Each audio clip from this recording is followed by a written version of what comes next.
L'objectif de cette interview, c'est d'apporter votre témoignage vidéo.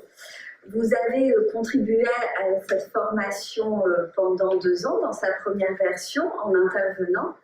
Dans cette nouvelle version pluridisciplinaire, on n'a pas le temps de vous recevoir physiquement. Donc le but, c'est de pouvoir échanger avec vous. Comme cette projection se fait au niveau national, nos interlocuteurs ne savent pas qui nous sommes. Donc ce que je vous propose, c'est de nous présenter et de commencer par vous. Très bien, donc je suis Julien Costi, directeur du département développement et maîtrise d'ouvrage chez Clercienne, qui est une entreprise sociale de l'habitat en Nouvelle-Aquitaine et qui est une filiale du groupe Action Logement qui a son siège à Bordeaux. Et on a accepté avec plaisir d'intervenir dans cette formation, dans ce cycle permis d'aménager, parce qu'en plus de notre cœur de métier d'opérateur social, on a développé depuis 10 à 15 ans maintenant une activité d'aménageur et de lotisseur qui nous conduit aujourd'hui, je pense, à avoir un propos et une vision de ce que peut être l'aménagement sur nos territoires. Et qui a fait l'objet, il y a maintenant 5 ans, d'une réflexion interne, d'une démarche qualité pour définir ce qu'on pouvait attendre de notre action d'aménageur et lotisseur, et qu'on retrouve quelques éléments dans cette présentation, dans ce support. Alors, moi, je suis Catherine, paysagiste concepteur, installée dans la région de Bordeaux, et j'ai participé donc depuis quelques mois, je dirais, avec Céline Lemaire pour faire évoluer cette formation donc destinée aux paysagistes et aux architectes, et pour introduire cette notion essentielle qui est la pluridisciplinarité des équipes auxquelles nous sommes très attachés. Voilà.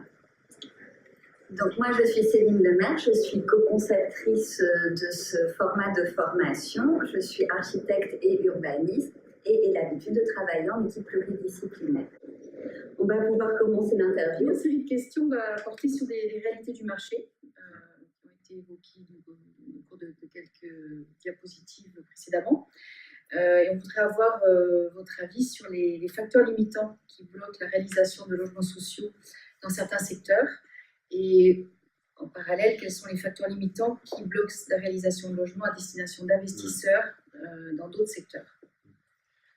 Alors, comme l'ensemble des segments du marché du logement, le logement social est fortement orienté par les dispositifs publics qui régulent la production à travers des dispositifs d'aide directs et indirects et des systèmes de plafonnement des niveaux de loyer.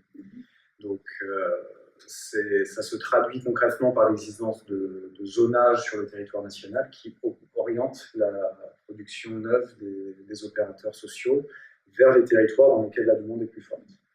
Donc schématiquement, ça conduit à deux typologies opposées de territoires, les zones dites tendues, dans lesquelles la demande est forte et dans lesquelles le soutien par les dispositifs publics est très présent, et des zones détendues dans lesquelles la demande est faible et des dispositifs d'aide peu présents, voire inexistants.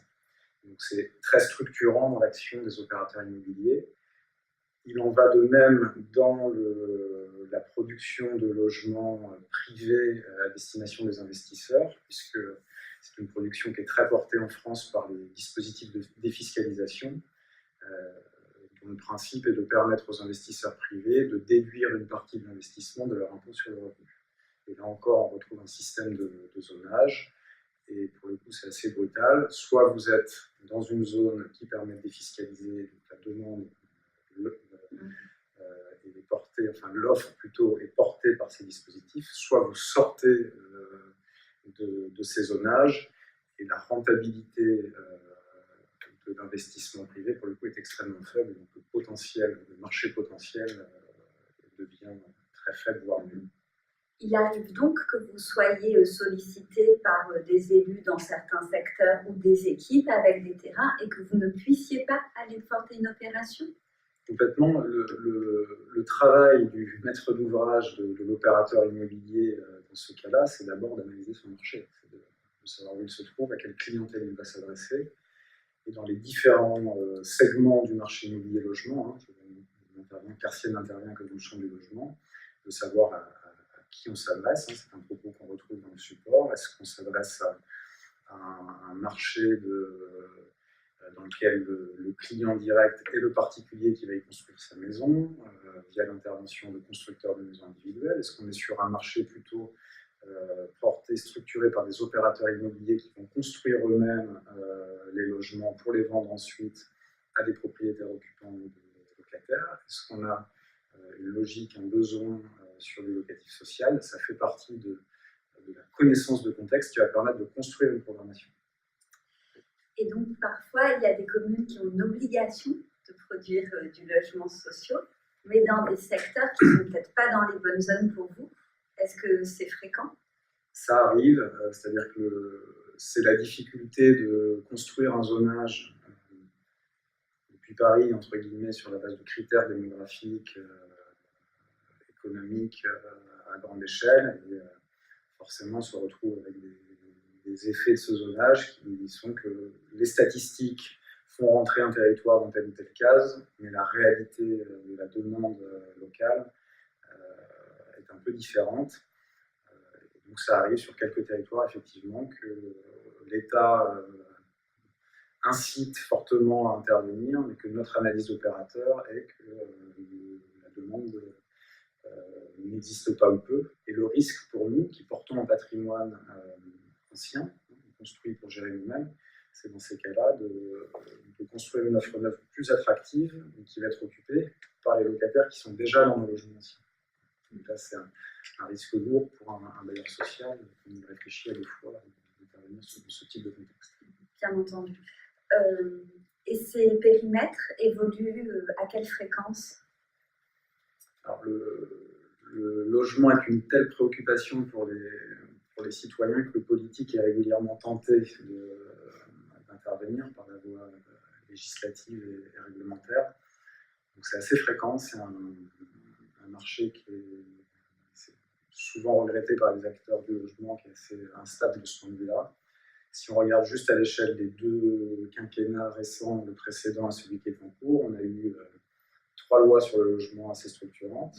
La loi Allure, portée par Cécile Duflot, puis la loi Pinel qui est venue corriger, amender certains contenus de la loi Allure, et l'année dernière, la loi Elan, qui a profondément modifié l'économie du logement social.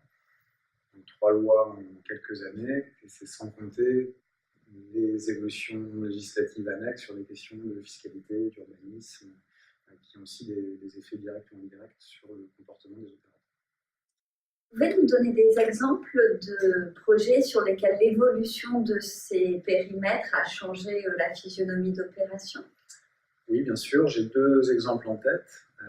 Un exemple sur la commune de Biscarrosse, dans le département des Landes, où Clercienne a porté une opération d'aménagement de 150 logements, intégrant du lot de terrain à bâtir à destination de particuliers, du locatif social que nous construisions et gérions, et des lots destinés à une production privée en promotion, dont la sortie commerciale était essentiellement portée par le dispositif Cellier à l'époque. Avec la modification des règles en matière de défiscalisation, le Cellier a disparu. Dans la loi Duflot, la commune de Biscarrosse est sortie du dispositif. On avait un opérateur qui était prêt à porter l'opération, qui était allé jusqu'au permis de construire, obtenu, mais qui était dans l'incapacité de sortir le projet, faute de débouché commercial. Donc on s'est retrouvé bloqué pendant quelques années à porter ce risque-là, jusqu'à la faveur d'une nouvelle modification, d'une réintégration de la commune de Biscarrosse dans le dispositif, jusqu'à trouver un opérateur qui, là, pour le coup, était en mesure de faire l'opération. Donc on était en 2015, et l'opération est finalement sortie. Puisqu'en fait, comme ce sont des produits pour des investissements, quand il y a une évolution de la fiscalité qui est associée, il n'y a plus la même clientèle en face. Exactement. Donc, un programme de promotion libre n'est quasiment jamais uniquement orienté vers une clientèle d'investisseurs. En fait, il faut bien comprendre que c'est un accélérateur de commercialisation, voilà, et que la réalisation d'une opération de promotion privée ne devient faisable, finançable par les organismes bancaires qu'à partir du moment où une commercialisation minimale est assurée. Et on sait que la clientèle, le propriétaire occupant, est plus exigeante, plus longue à venir chercher, et on peut rarement assurer sa pré-commercialisation uniquement sur ce public-là.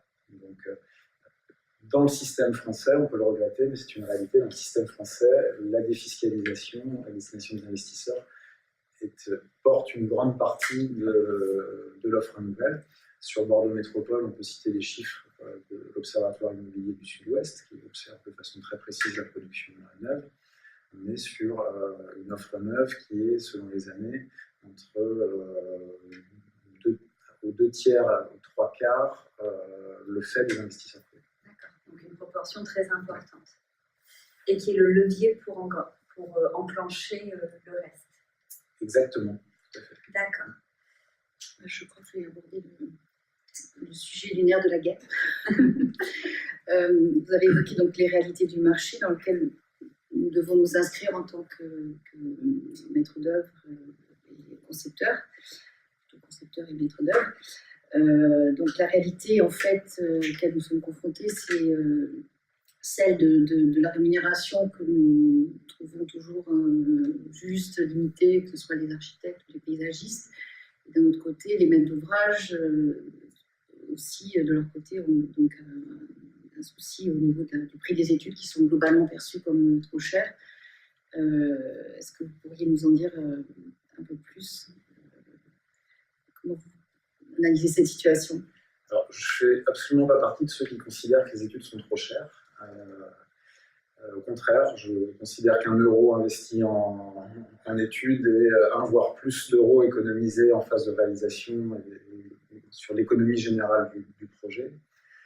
C'est peut-être lié aussi au statut particulier de l'entreprise sociale de l'habitat, qui a une longue tradition, qui est une obligation de départ, de confier des missions complètes, d'être dans une relation au concepteur un peu particulière.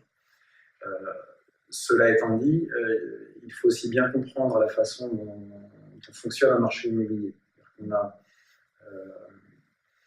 en bout de course, et c'est le premier élément, j'en parlais dans l'analyse de marché, un potentiel économique qui est donné par un prix de vente potentiel de terrain, de logement, ou un niveau de loyer potentiel qui est souvent régulé. Et puis, on a au départ un terrain dont le propriétaire, pour lequel le propriétaire cherche la meilleure valorisation, et souvent dans le cadre d'une mise en concurrence assez rude entre opérateurs, qui conduit ces opérateurs à proposer le meilleur prix possible. Donc ça génère une compression de tous les postes qui vont constituer le prix de revient entre ce prix de sortie et le prix du foncier, de compresser ces postes en études ou en travaux. Donc c'est un exercice incontournable pour l'opérateur. Après, à chacun sa responsabilité de compresser au-delà du raisonnable ou pas. Pour ce qui concerne Claircienne, on se fixe des limites en deçà desquelles on refuse d'aller dans la rémunération des concepteurs, considérant qu'on est sous ces limites, pas au juste prix.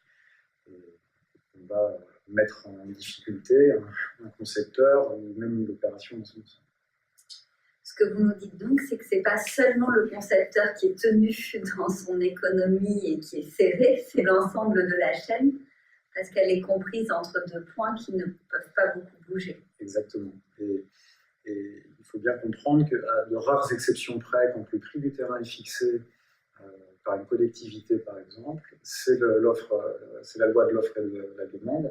Et donc, pour sortir le projet, l'opérateur avec lequel vous avez une relation de concepteur, il a été un peu essoré par le propriétaire avec lequel il a négocié. Il a déjà fait des paris dans un bilan économique qui l'ont conduit à être de fait sur une économie serrée, parfois intenable, qui conduit à abandonner des projets.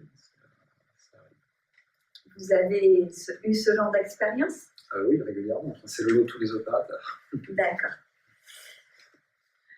Nous avons bien compris que les marges de manœuvre étaient très, très, très étroites et du coup, c'est important pour nous de bien comprendre les apports. Qu'est-ce que vous attendez des concepteurs?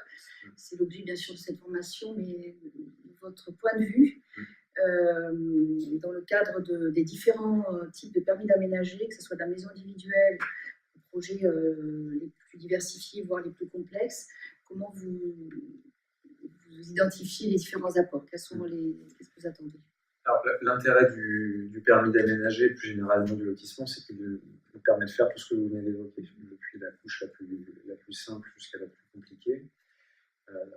Et ça se traduit par ce que j'appelle le socle, les outils incontournables constitutifs du permis d'aménager, que sont la division foncière, les infrastructures, les espaces communs et le paysage, en gros, mais qui peuvent aller beaucoup plus loin à travers ce que j'appelle les options dans la boîte à outils, que sont le règlement, le cahier des charges, tous les dispositifs contractuels qui peuvent accompagner, soit dans l'acte de vente, soit dans des outils ad hoc tels que des fiches de lot, et qui permettent d'investir le champ de la construction et de l'architecture. Donc la composition des équipes, le besoin du maître d'ouvrage, il va être fonction de ce qu'il entend faire avec cet outil par rapport à son programme et son projet. Est-ce qu'il mobilise l'ensemble des champs ou pas. Par exemple, sur la question de l'architecte, est-ce qu'on entend intervenir fortement dans la construction, en fixant le cadre, j'entends, à travers une mission de coordination architecturale et de visa. Ça peut aller jusque-là. Et schématiquement, l'organisation des compétences qu'on attend au sein d'une équipe de maîtrise d'œuvre, une équipe de concepteurs. On a le paysagiste et ou l'urbaniste qui a un rôle extrêmement important, qui est pour moi vraiment la première couche, et dont l'enjeu est de comprendre les qualités initiales du site, les préserver autant que possible, en y ajoutant une dimension supplémentaire. On conserve à la fois les qualités de l'existant, mais en amenant une dimension supplémentaire, notamment pour l'habitant. Ça, c'est vraiment la première couche. On a le géomètre et ou le bureau d'études, infrastructure, qui a un rôle technique et juridique pour le géomètre important par rapport aux questions de réseau, aux questions d'exécution très particulières en matière de lotissement. Et sur le montage juridique, par exemple, si une association syndicale libre est nécessaire.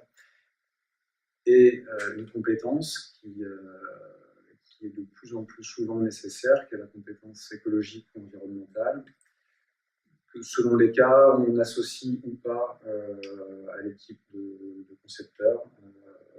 Tout dépend de la nécessité ou pas de constituer des dossiers réglementaires.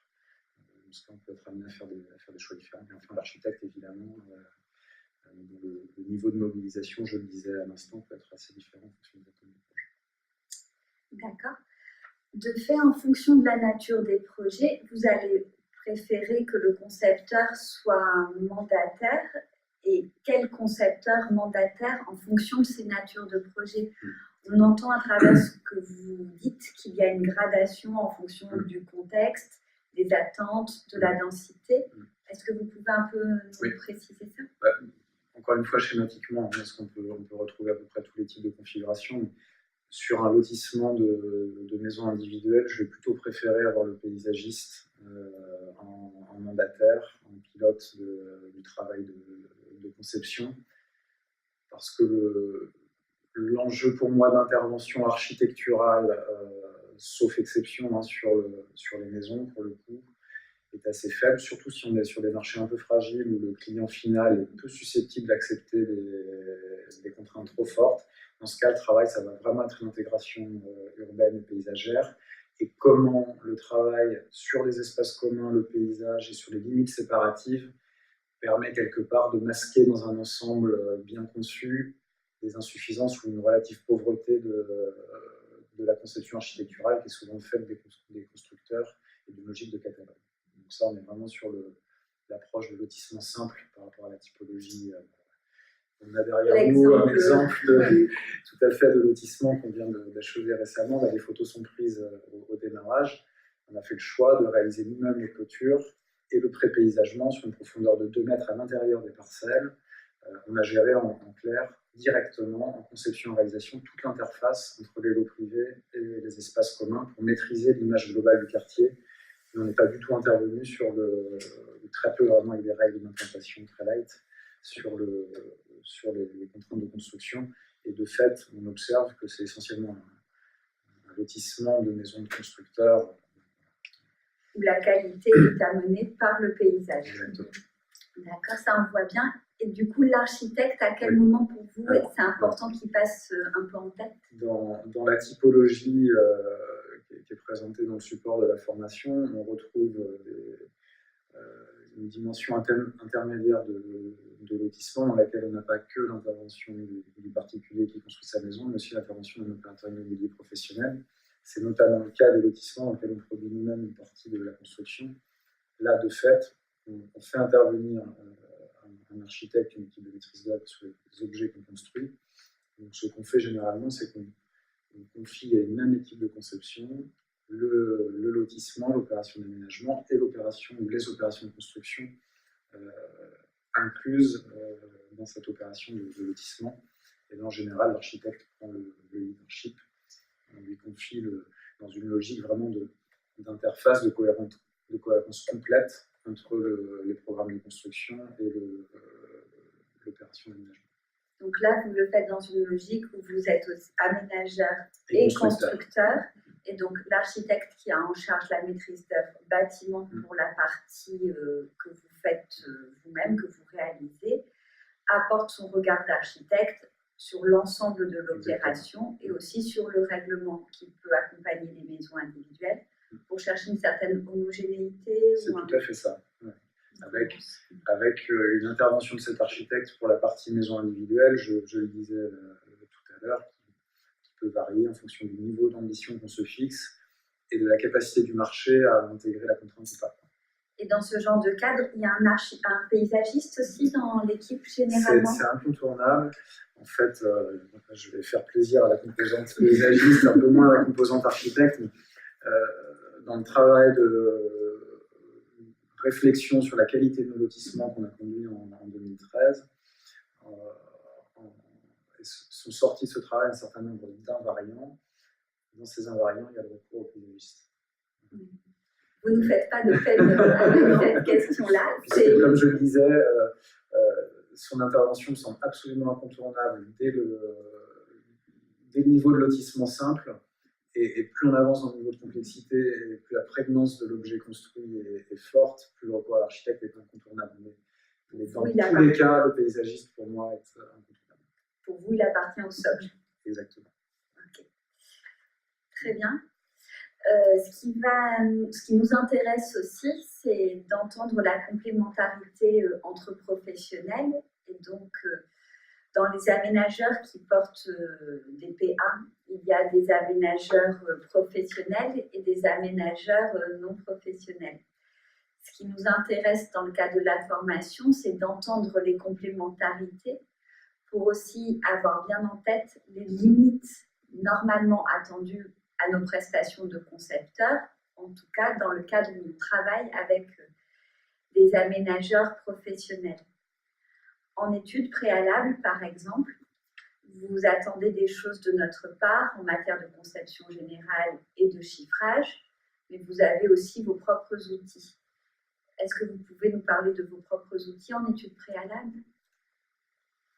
Alors, déjà, le premier point pour tenter une réponse à votre question, c'est ce que j'évoquais tout à l'heure, c'est que le premier exercice que fait le maître d'ouvrage, c'est de comprendre son marché, de définir une programmation en conséquence. Donc, par exemple, sur la question du lot de terrain à bâtir, les marges de manœuvre par rapport aux tailles moyennes de ces lots, aux conditions dans lesquelles le constructeur de maisons individuelles, quand c'est lui la sortie commerciale, peut intégrer une maison, conditionne fortement la conception. Donc ça va se traduire par un cahier des charges formulé par l'aménageur qui peut être assez contraint.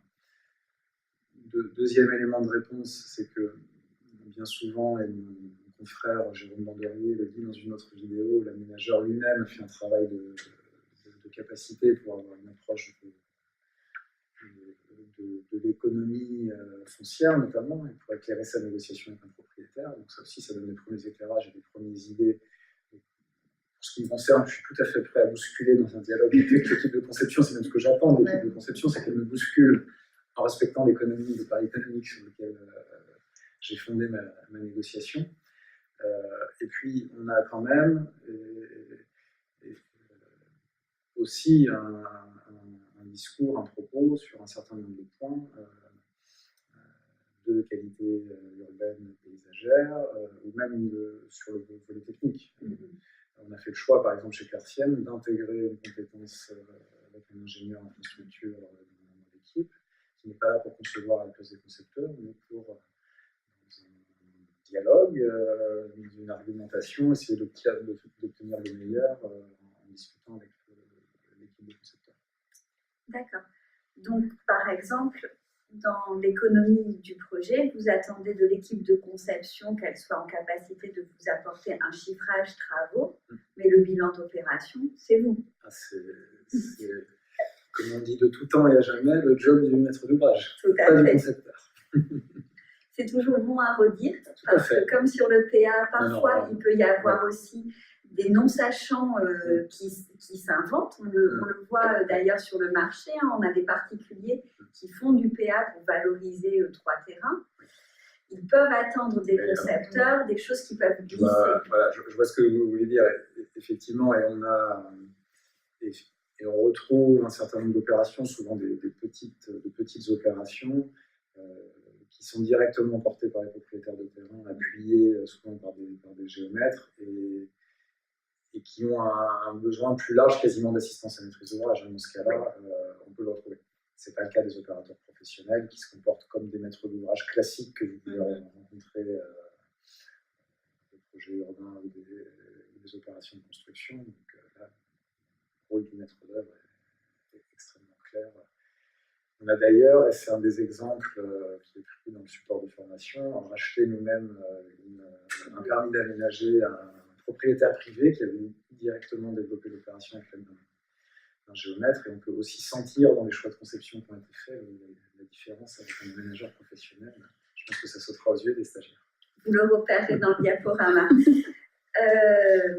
Pour reprendre un exemple sur ces limites-là, en bâtiment, par exemple, il est évident que le bureau de contrôle, c'est vous qui le portez, puisqu'il a ce rôle de contrôle, ou des études de sol, de fondation, c'est à part de la maîtrise d'œuvre, c'est une étude technique qui vient apporter de l'information à un moment donné.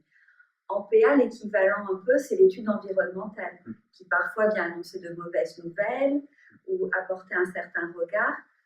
Est-ce que pour vous, elle doit être plutôt dans l'équipe de maîtrise d'œuvre ou plutôt comme une étude de sol en votre commande directe? On est plutôt en commande directe. Pour moi, effectivement, c'est un travail assez différent du travail de conception. On est sur, en gros, on a plusieurs registres. On a de qualifier l'état initial du site et sa sensibilité écologique au regard de tout un tas de réglementations, que ce soit en termes de gestion de l'eau, à travers la question des eaux humides, par exemple, de protection de la faune et de la flore, de réglementation sur le défrichement. Donc là, ce diagnostic initial, pour moi, il ne relève pas d'un travail de conception. Et après, on a le travail d'évaluation du projet et de ses impacts. Et derrière, d'évitement, réduction ou compensation de ces impacts. Là, on est dans quelque chose d'un peu plus serré avec l'équipe de conception, puisque ça doit vraiment être un dialogue entre concepteurs et bureaux d'études environnementales. À partir du moment où on sait organiser ce dialogue dans de bonnes conditions, il n'y a rien qui justifie pour moi que ce soit complètement intégré.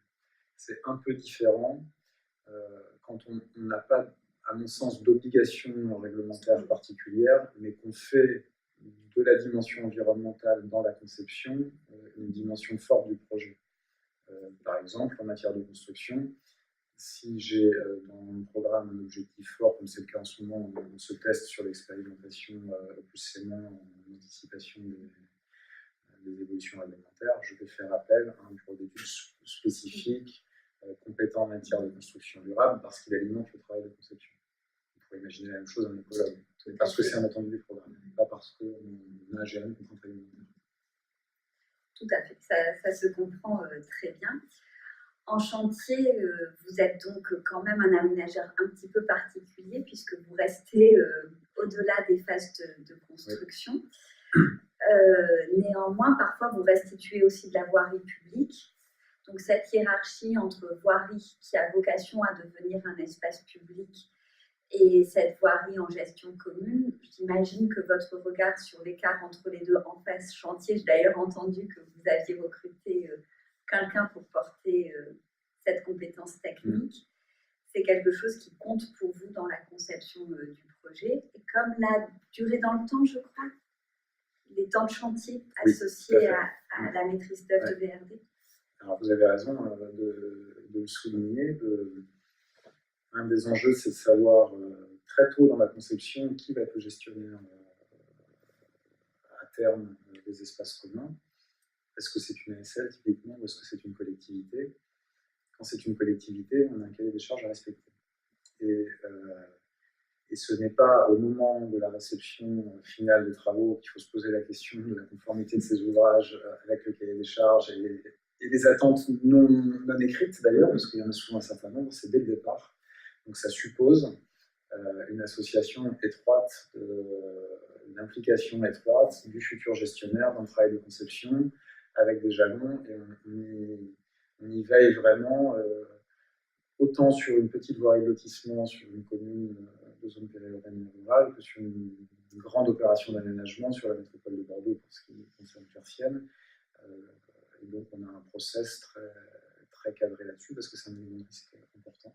Le risque étant de se retrouver tout seul avec sa voirie pour longtemps ou à la faire porter dans une ASL parce qu'on a toujours la solution de secours de l'ASL, même si on sait qu'on a un objectif de rétrocession à une collectivité, on constitue quand même l'ASL pour avoir une voie de secours dans l'hypothèse où ça prendrait du temps que ça ne marcherait pas. Donc c'est un élément important. Élément important, vous le soulignez aussi dans votre question, c'est la temporalité un peu particulière en matière d'aménagement de lotissement, puisque de fait, on segmente l'opération en deux temps et deux cadres juridiques d'ailleurs particuliers, l'acte d'aménager et l'acte de construire.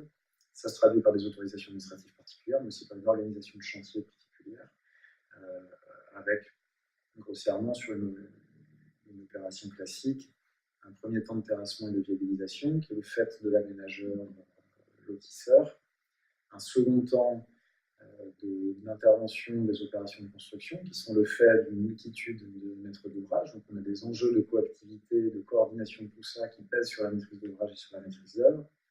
Puis un temps de finition, quand vous ajoutez à ça des notions de tranche de construction, tranche de finition, ça peut devenir des objets extrêmement complexes en gestion de travaux.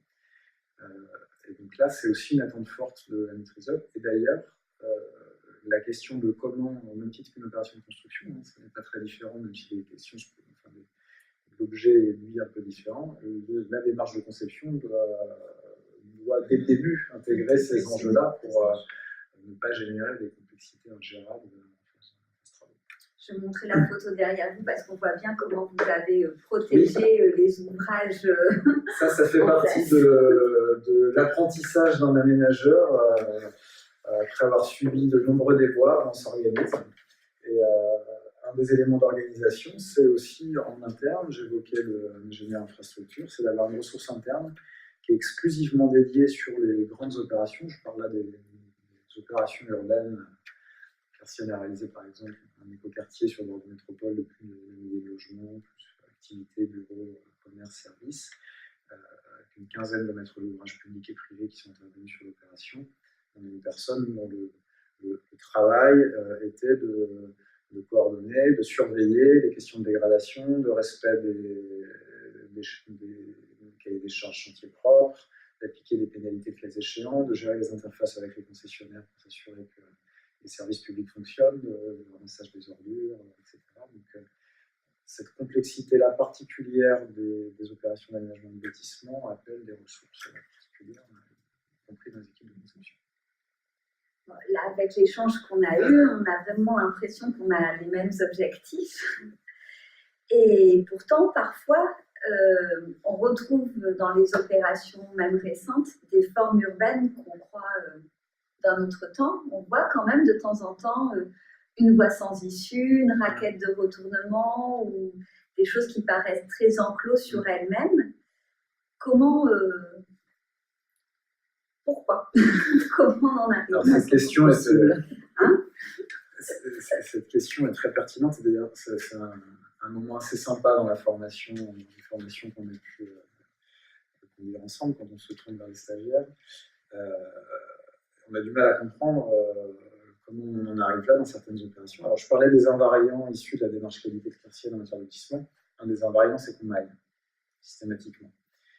Mais il y a un acteur important, enfin, il y a deux acteurs importants. Le premier, c'est l'élu, qui n'entend pas forcément de cette oreille et qui peut, dans sa commande, dans le cadre qu'il fixe, nous interdire de mailler pour des enjeux de circulation, de sécurité notamment, mais aussi et surtout, j'ai envie de dire, pour des questions de nuisance aux voisins, aux riverains, qui les conduisent à faire ce choix-là, que personnellement je regrette. Donc ce qu'on fait dans ces cas-là, c'est qu'on réserve des emprises qui partent soit à la collectivité, soit à la SL, une fois l'opération terminée, pour pouvoir faire ce maillage un jour.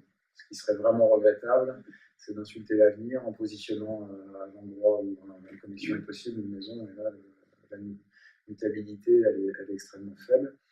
Donc en réservant les emprises et en organisant au moins le maillage doux, qui n'est pas susceptible de générer trop de problèmes avec la riveraine. C'est la solution dégradée. Le deuxième acteur, c'est le client, c'est l'habitant final. Et il ne faut pas sous-estimer l'appréhension que peuvent avoir une partie des clients avec une image du lotissement qui est quand même qui intègre une forte dimension d'entre-soi.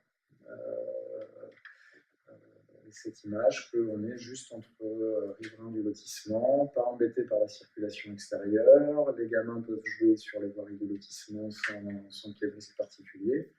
Alors on sait que c'est une croyance plus qu'une vérité, on le sait quand on est urbaniste, paysagiste ou aménageur, mais ça reste une perception forte de la part des clients. Donc à nous d'être convaincants dans les propositions qu'on fait, pour à la fois comprendre les qualités d'usage que recherchent les clients, mais en offrant une réponse dans la conception qui apporte autre chose au territoire. C'est bien de le regretter, c'est mieux du coup d'en tirer des leçons sur ce qu'on propose. Donc ça serait une attente forte de votre part, de la part des concepteurs. Tout à fait. Très bien, merci.